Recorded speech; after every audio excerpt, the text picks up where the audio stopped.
That's your standard, isn't it? I tell you, my standard is this.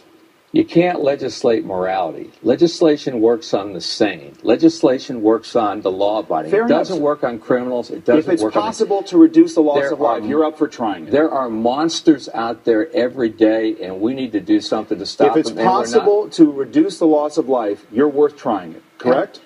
If it's possible to reduce the loss of life, yeah, I want it. That's what I'm proposing. So let me widen the argument. Let's stipulate that you're right. Let's say armed guards might work. Let's widen the argument out a little bit. So here is a magazine for ammunition that carries 30 bullets. Now, isn't it possible that if we got rid of these, if we replaced them and said, well, you could only have a magazine that carries 5 bullets or 10 bullets, isn't it just possible that we could reduce the carnage in a situation like New York? I don't believe. Okay, that was the part that I was waiting for. You know what's so ridiculous about the NRA and what's so ridiculous about the whole gun control debate is simply that the Republicans and the NRA have absolutely nobody qualified to make a good argument for them. When I watch these people, it just makes me sick to my stomach because, you know, I watch them unable to argue and I watch them backpedal and I watch them... Their entire argument just falls apart. First of all, what Gregory just did in this clip, whether it's illegal or not, it's absolutely perfect because what he did was he just made the argument for you that even if you did ban high-capacity magazines, that it doesn't stop regular people, i.e. him, from getting their hands on one. He held up a 30-round clip. Now, for all you know, he's got a M4 or AR-15 under that table, and you just don't even know about it until he pulls it out. But whether something is banned or not, whether something's outlawed or not, whether something's illegal or not, it's not going to stop people from getting them. And the simple fact of the matter is, even if you make them illegal, any good gunsmith knows that all a magazine basically is a box and a spring. It can be built by just about anybody who has a decent amount of handiwork. Furthermore, just like we learned with prohibition of alcohol with the Volstead Act and with marijuana more recently, just as we've learned, prohibition does not work. What it does is it drives everything underground into the so-called black market, and it makes it so that every single weapon that would be normally illegal is now still illegal, but it has a higher price tag if somebody still wants to buy it.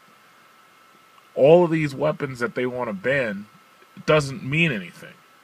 The simple fact of the matter is, you cannot stop a homicidal maniac from breaking the law. In addition to that, you cannot stop a homicidal maniac who's willing to trade their life for the target. That's one of the reasons why assassinations by handgun and these newfound assassinations that we're seeing with people who run into crowds, blow themselves up.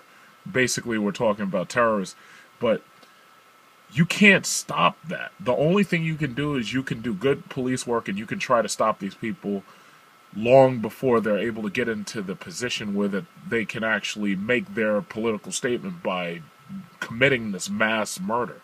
But the simple fact of the matter is, if they're willing to trade their life for the target, there's nothing you can do about it.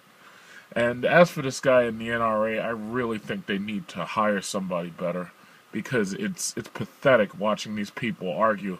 Because this guy, Gregory, if this guy from the NRA, if he had been a little bit sharper, he could have said, hey, Gregory, guess what? You're holding something that's illegal, and you're not supposed to have that, but it didn't stop you from getting it. So you just committed a crime on national television. And there was no law that was in place, no legislation, no Supreme Court, no justice, no jury. Nobody could have stopped you from committing that crime on live television. Now, what Gregory did was kind of stupid because he did it for shock value, basically. That's a calculated move right there. He could have just talked about the magazines. No, he held it up for shock value. If I was him and I really wanted to troll people, because that's basically what he's doing, I would have either had them give me an airsoft rifle, or I would have had them give me a big paintball gun that looked like M16 or an AR-15, and I would have showed it off as if it was real.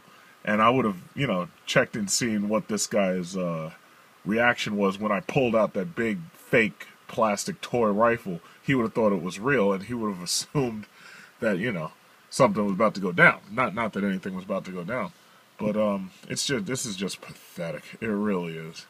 And this guy Gregory, I haven't watched Meet the Press since Tim Russert died, because this guy is absolutely no substitute for Tim Russert. Tim Russert is sharp enough to have come up with a better argument than this guy. What this guy is doing is he's using red herrings, and he's using just the lamest debate tactics in the book. Straw man arguments. That's all he can do. And I'm just sick of it, and I think it's just pathetic. And that's basically all I have to say. And one more thing, as many people pointing out, there's no such thing as an assault rifle. The word assault was something that they slid in there, use it as a weasel word, because a long time ago there was a school shooting, and somebody used a rifle, and one of these news journalists labeled it an assault rifle, and assault means nothing. Semi-automatic, automatic. Now, I've fired semi-automatic and I've fired fully automatic rifles, and believe me, you'd probably rather be shot at with a fully automatic than with a semi-automatic, because at least with a fully automatic, the bullets run out quicker, it's harder for the person to control their fire, and there's also the possibility that one of those high-capacity magazines will jam, because as any good gunman knows, the AK-47 is what you'd want to be shooting at people with. You don't want to shoot at people with an AR-15 or an M16, because those things, they jam like crazy.